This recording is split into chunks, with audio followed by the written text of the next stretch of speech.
Olá, queridos. Vamos entrar na carta de Paulo aos Filipenses, cidade de Filipos, É uma importante cidade do Império Romano também.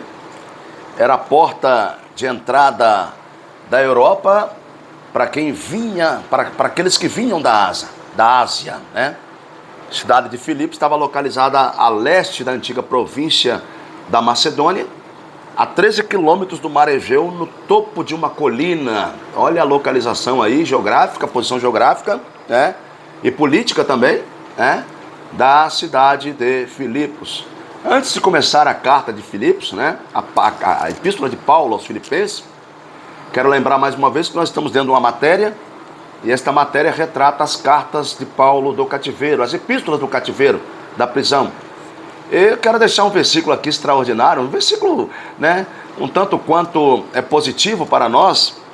Filipenses capítulo 4, versículo 11, diz assim, não digo isto por necessidade, porque já aprendi a contentar-me com o que tenho.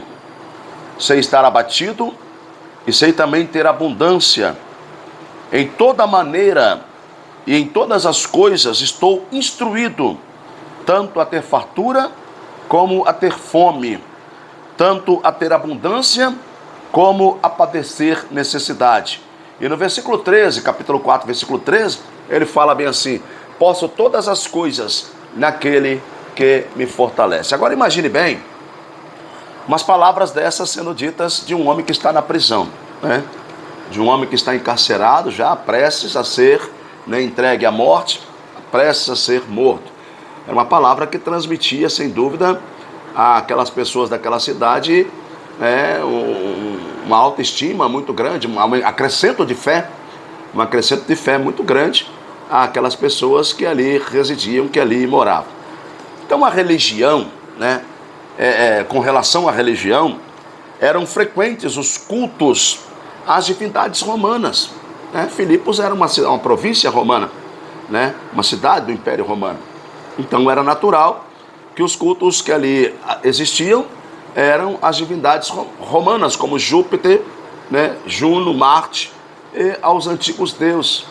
Agora imagine bem pregar a Cristo dentro de um contexto desse, dentro de uma localidade dessa, dentro de uma cidade dessa. Não era brincadeira, O local, a posição geográfica, tudo indica que Roma foi o local em que a epístola foi escrita, Pois encontramos as expressões a guarda pretoriana, em Filipenses 1,13, vamos ler aqui Filipenses 1,13, Filipenses 1, verso 13, diz assim, o texto da palavra diz assim, de tal maneira a ficar evidente para toda a guarda do palácio e para todos os demais que é por causa de Cristo que estou na prisão. Então olha que coisa linda, ele falando de toda a guarda pretoriana, ficou evidente para eles que o motivo dele estar ali não era porque ele tinha matado alguém, não é porque ele era um estuprador, um ladrão, não.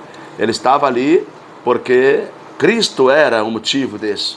A pregação do Evangelho era esse motivo, Filipenses 1,13, vamos ler de novo aqui, em outra tradução, A tradução revista e corrigida, vamos ler aqui, 1,13, de maneira que as minhas prisões em Cristo,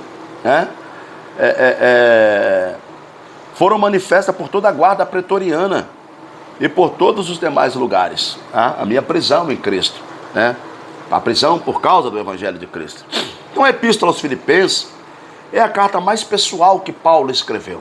Vamos ver por quê, Ele vai trazer automaticamente, naturalmente, algumas informações, que retratam, que foi a carta mais pessoal que ele escreveu, Vamos lá, diz assim, a gratidão e a alegria predomina do começo ao fim da carta aos Filipenses. Capítulo 1, saudação de costume, as ações de graça e uma súplica. Vamos ver o capítulo 1, diz assim, Paulo e Timóteo, servos de Cristo, a todos os santos em Cristo Jesus que estão com os bispos e diáconos em Filipos. Graça e paz a vós outros, da parte de Deus nosso Pai, e também de nosso Senhor e Salvador Jesus Cristo. Então, está aí primeiro a saudação de costume, as ações de graça e uma súplica, Louvado seja Deus. Vamos lá, o coração da epístola é o verso 21 do capítulo 1. Coração da epístola é o verso 21 do capítulo 1, que diz assim, né? Vamos ler aqui. Porque para mim o viver é Cristo e o morrer é ganho, ou é lucro, né? Então, o coração da epístola é essa mensagem extraordinária. O viver é Cristo e o morrer é lucro. Está na prisão, prestes a ser morto, né? Paulo lembrou que contava seu testemunho para a guarda pretoriana e se alegrava porque via que a sua prisão havia dado força a outros irmãos para fazer a obra, né? O capítulo 2 traz como referência a humilhação e a exaltação de Cristo. Logo, se o Filho de Deus se humilhou, os cristãos de Filipos também poderiam se humilhar para descer de seu orgulho e servir ao próximo. O mundo antigo zombava da humildade, porém, a doutrina cristã a exaltava como uma virtude. Capítulo 3, Paulo recorda o seu passado formativo no judaísmo e a transformação ocorrida com seus valores, né? Quando Jesus se torna o centro da sua vida, circuncidado ao 8º dia, da linhagem de Israel, da tribo de Benjamim, hebreu de hebreus, segundo a lei ele foi fariseu, segundo o zelo perseguidor da igreja, segundo a justiça que há na lei, irrepreensível. Então Paulo recorda seu passado formativo, teu passado formal. E se ele está recordando o teu passado formativo, teu passado formal, ele então está dizendo que da mesma forma que aconteceu na vida dele, pode acontecer na vida de qualquer uma outra pessoa. Capítulo 4, vamos encontrar diversas exortações. Ao final ele encerra com o mesmo desejo: a graça de nosso Senhor Jesus Cristo seja com todos vós. Amém. Afinal, onde existe a graça do Senhor, haverá paz, união e força para superar as lutas e provas. Apesar de Paulo ser um prisioneiro, a epístola transborda mensagens de triunfo.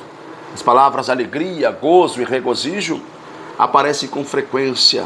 Alegrem-se sempre no Senhor. Novamente direi, alegrem-se, né? Filipenses 4:4 está escrito desta forma aí, ele falando para o pessoal, para as pessoas: alegrai-vos sempre no Senhor. E novamente vos afirmo, alegrai-vos, né?